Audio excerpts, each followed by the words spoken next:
Welcome back to keep educating yourself. இன்னைக்கான பதிவில் 11ஆம் வகுப்பு சிறப்பு தமிழ் புத்தகத்திலிருந்து படிப்போம் சுவைப்போம். களம் கண்டுவா மகனே.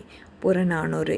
இன்றும் செருப்பறை கேட்டு விருப்புற்று மயங்கி வேள்கை கொடுத்து வெளித்து விரித்த உடியிப் பாருமயிர் குடுமி எண்ணெய் நீவி ஒரு மகன் அல்லது இல்லோல் செருமுக நோக்கிச் செல்க என விடுமே கெடுக சிந்தை கடிதி இவள் துணிவே மூதின் மகளிர் ஆதல் தகுமே.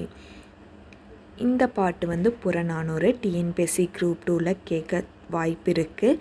செருமுக நோக்கி செல்க என விடுமே அந்த லைன் கேட்கலாம்.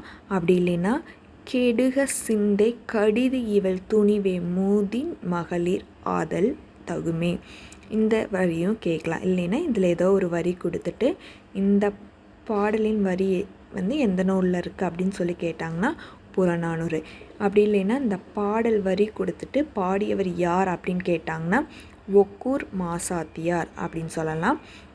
இந்த பாட்டுக்கான பொருள் என்ன அப்படின்னா ஒரு பெண் தன் தந்தையை முதல் நாள் போரில் இழக்கிறா.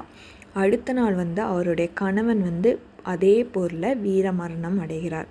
அவர்கள் இருவரையுமே போரில் இறந்த ஒரு பெண் 3ஆம் நாளும் போர் முரசின் ஒலி கேட்டதுக்கப்புறம் தன்னுடைய ஒரே மகனை போர்க்களத்திற்கு செல்லும்படி விருப்பத்துடன் அனுப்புகிறார்.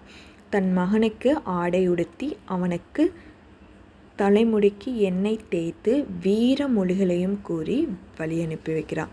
அதுதான் இந்த பாட்டோட வரி. ஸோ செருமுக நோக்கி செல்க என விடுமே கெடுக சிந்தை கடிதி இவள் துணிவே மூதின் மகளிர் ஆதல் தகுமே. தேங்க்யூ.